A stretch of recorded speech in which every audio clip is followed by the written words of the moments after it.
Shutterstock. Imagine a landscape where the earth itself seems to have given up. This is the Mojave Scorched, tectonic scar stretching across southern Nevada, where the sun doesn't just shine, it punishes. For millennia, this was a place defined by its absence, an absence of shade, an absence of mercy, and most critically, an absence of water.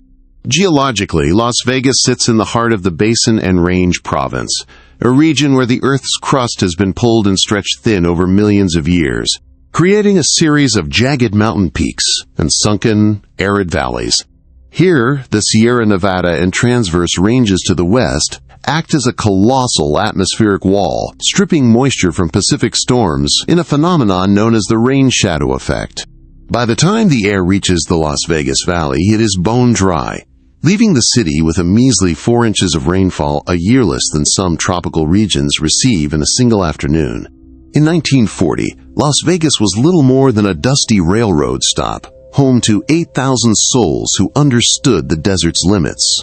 But then came the post-war boom, the neon fever of the Strip, the miracle of mass-market air conditioning, and a relentless American drive to conquer the uninhabitable. Today, that dusty outpost has metastasized into a sprawling metropolis of 2.3 million residents, welcoming an additional 40 million tourists annually.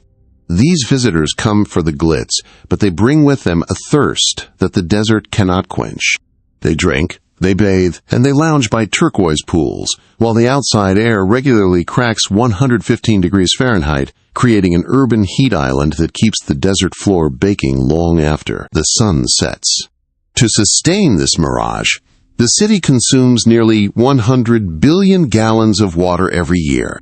To visualize that scale, imagine the entire island of Manhattan submerged under 3 feet of water, then drained and refilled every 12 months. It is a staggering metabolic demand for a city built on cracked clay and ancient volcanic basalt. Yet, for decades, the residents of the valley lived with a dangerous sense of security, assuming the taps would never run dry. They looked toward the horizon, where a single blue lifeline held the weight of their entire civilization. But as the 21st century dawned, that lifeline began to retreat, revealing a terrifying truth. The desert wasn't just waiting, it was reclaiming its territory.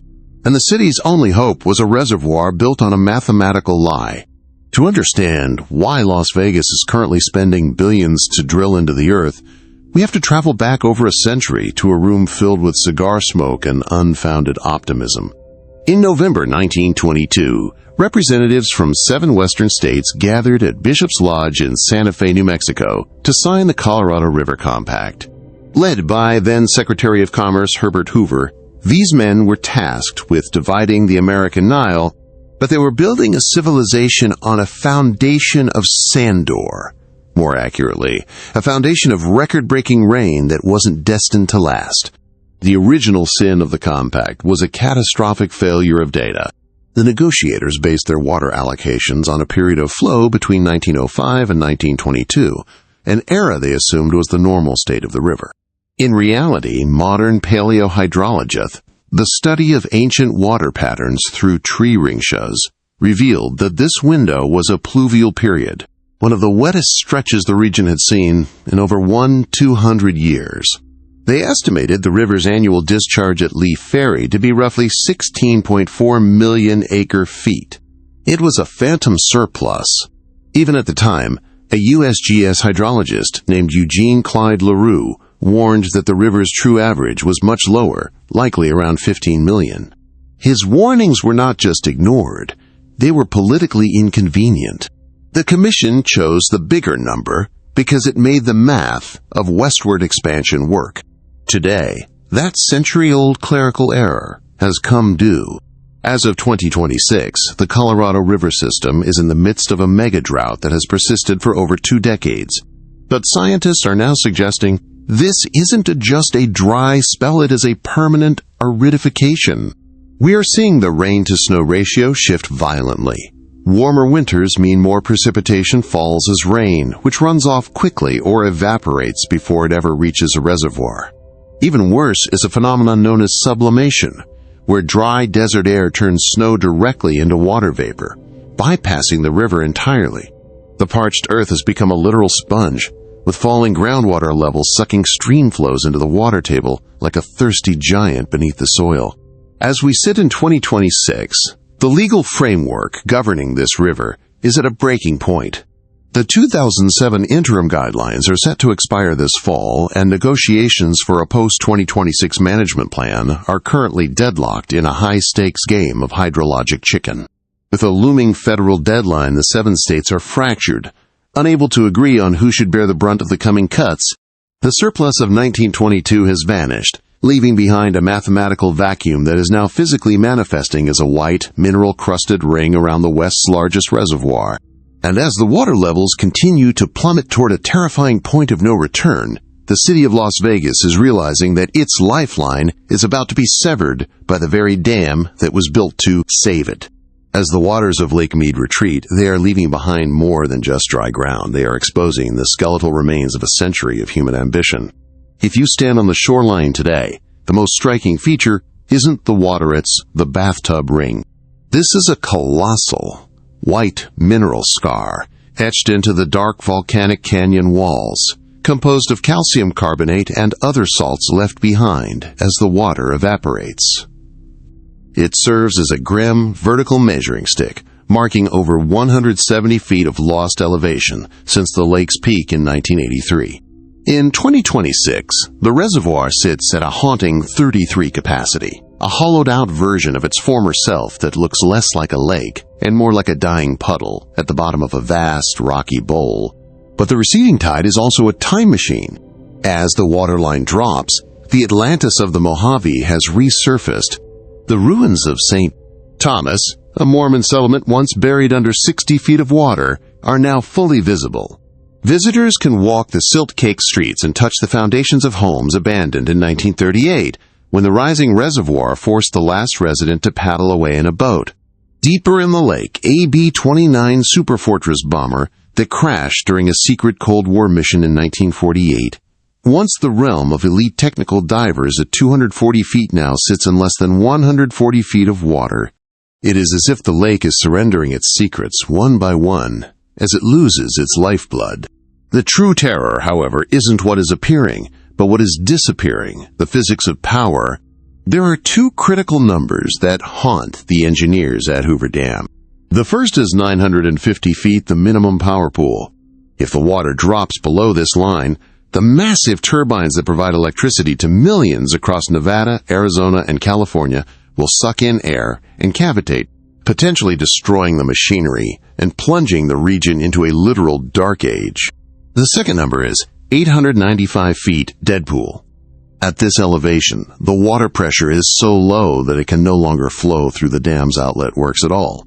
The Colorado River would effectively stop. For decades, Las Vegas drew its water from 2 intakes located high in the water column.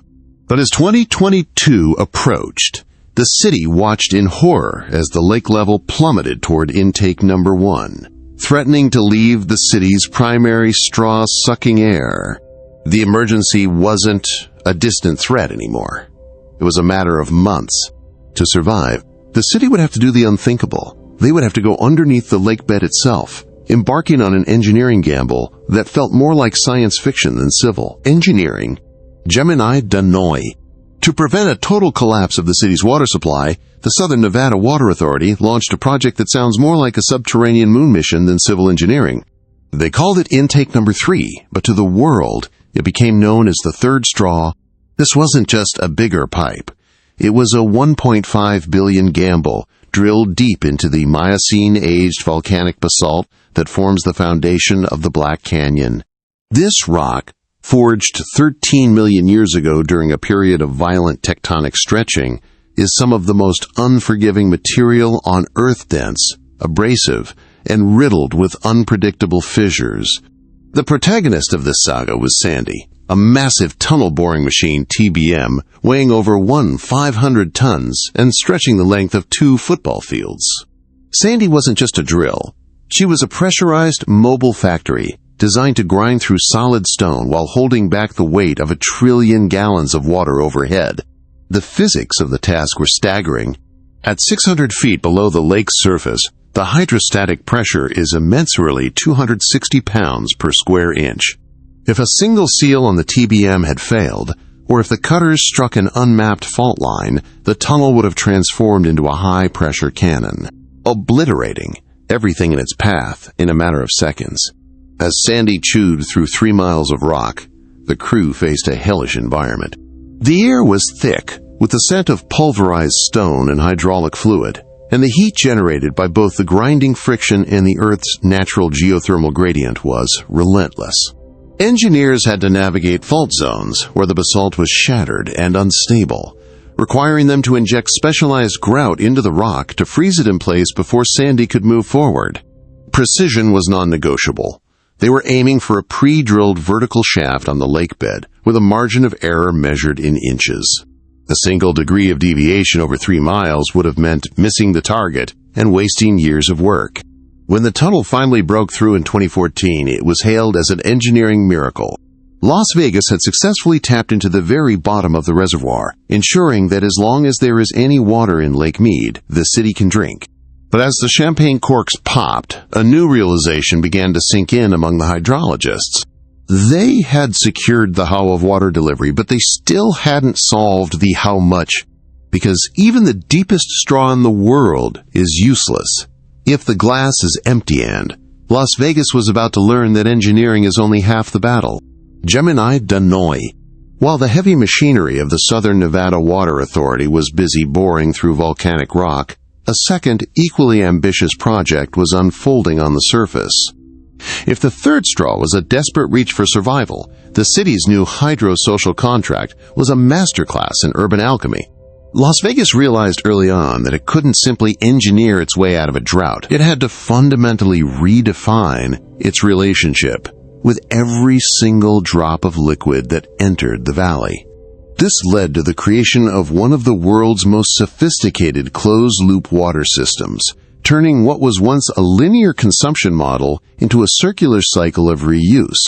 The secret of Las Vegas' survival isn't just the water it takes from the lake, but the water it puts back. Unlike almost any other major American city, Las Vegas recycles nearly 99% of its indoor water. When a tourist flushes a toilet at a high-end resort, or a resident runs a dishwasher, that water isn't lost to the desert.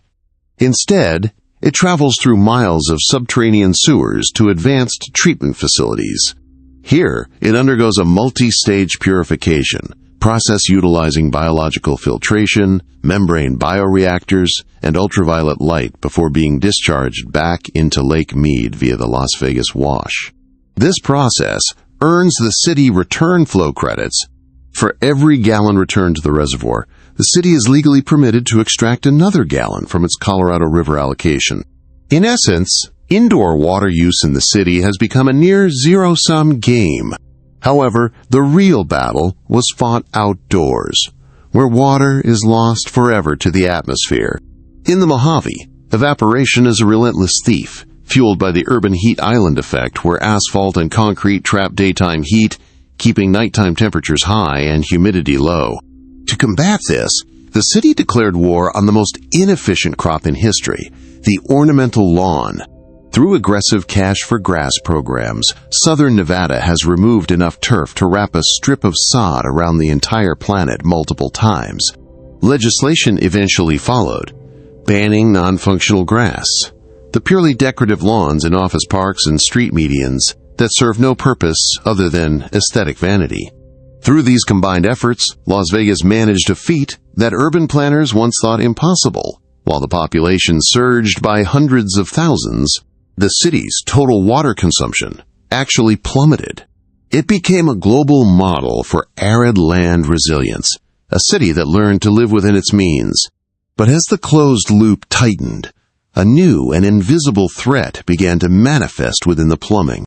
As the lake shrinks, the chemistry of the remaining water is shifting, and the very engineering that saved the city is now pulling from a depth where the water's quality is as uncertain as the future itself.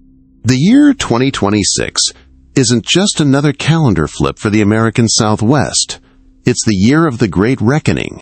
As diplomats from the 7 basin states gather to renegotiate the century-old law of the river, They are haunted by the ghost of mega-droughts.